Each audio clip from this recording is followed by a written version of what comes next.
Good morning, everyone, and what a surprise we have today. And that is a potential Star Wars movie based on Knights of the Old Republic. And it's being penned, or at least the screenplay is being adapted, by Laeta Kalogridis, obviously a Greek name. I don't know too much about this person, but she's been in the business for a while, which is always good to know. And here are her credits on her wiki page. Some of these I don't know. Obviously, some big names: Bionic Woman, you've heard of, Shutter Island, White House Down, Terminator Genisys, Altered Carbon, where she was not only a creator of the whole series, the screenwriter, and the EP. That's pretty cool. Battle Angel. Mixed people have mixed opinions on that. This is a little disconcerting. Sword Art Online. I don't know how that's going to turn out, but some of these older ones, like I've never heard of, like Dracula 2000, Birds of Prey. That sounds like comic books.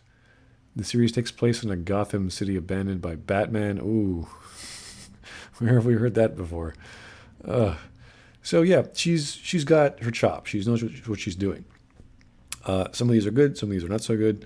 Obviously, these are big names, so she's not a nobody, which is good. So we get someone who knows what they're talking about or knows what they're doing. Whether she's a fan of KoTOR or Star Wars lore doesn't matter. I'm sure she'll pick it up. So benefit of the doubt, everything is good, sounds fine. She's worked in the business, big budgets, big titles. She's created Altered Carbon. That's always cool. So yeah, everything is looking nice and wonderful. This is perhaps the first female writer, aside from what do we have in the old days?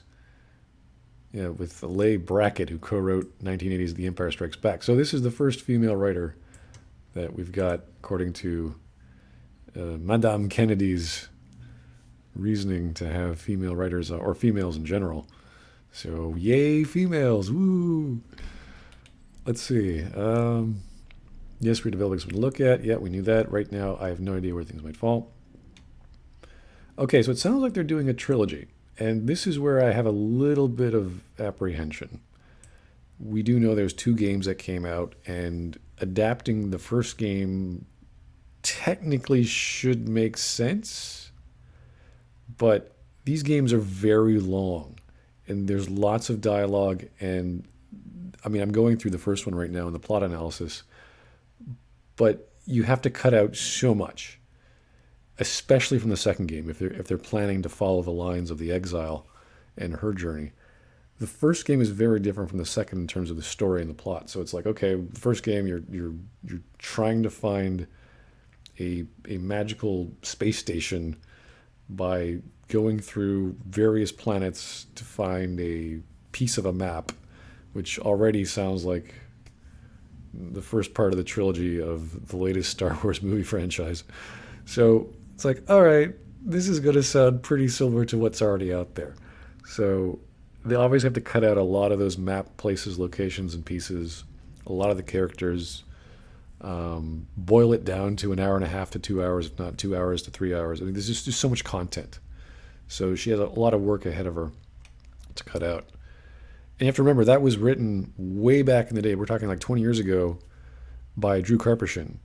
And it was kind of what put Bioware on the map. So when Obsidian got it in 2004 with Chris Avellone, like, this was a guy who's just, I mean, he's already made his name with Planescape Torment. He knows what he's doing. And it wasn't him just writing it. It was a team. So like that was a big thing to make a 60 to 80 hour game based off a very well written story. So without a third game, Miss Kalogridis she has a very limited scope to write an ending. She has to be very careful. And as we know, as we've discovered this past week, if not over the years, writing endings are the hardest thing to do. So when you have the first chapter of a book done for you, and it's a big, thick book, you're like, oh crap, I got to whittle this down to a movie. Then you have a second one, which is a very different story, and you got to whittle that down to the middle part of a movie. That's very limiting to what you have to do for your ending.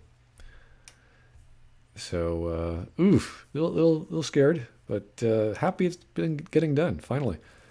So let's see, we got Disney announced early this month that after J.J. Abrams, the Star Wars movie The Rise of Skywalker, which will finally finish that wonderful trilogy this year, that David Benioff and D.B. Weiss will be making their own trilogy. My God, everyone's doing trilogies. What is happening here? Of course, where's our good man Rian Johnson? There he is.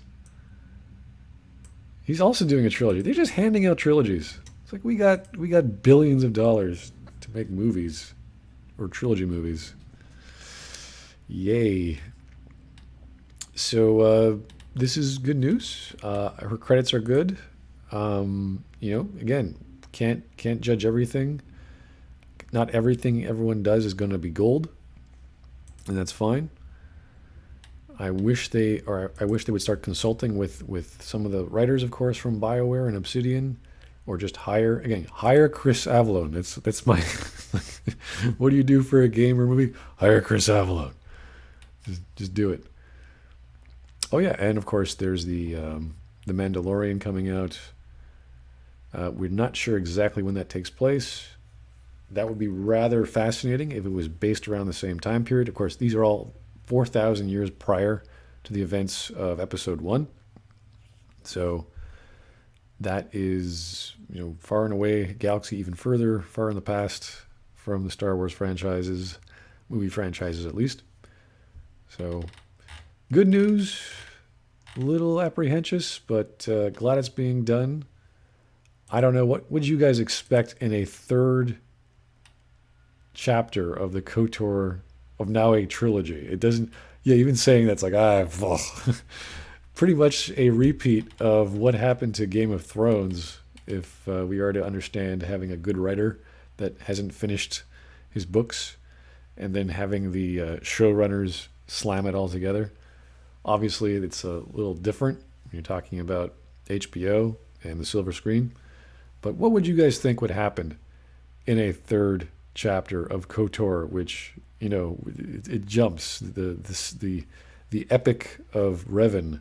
What would you do? How would that work? Would you invent a new character? Would you get the band back together? Would you do a time skip and go further back? What would you do? Thanks for listening, guys, and hope this doesn't freak you out. And fingers crossed for all good news and potentially good stories to come.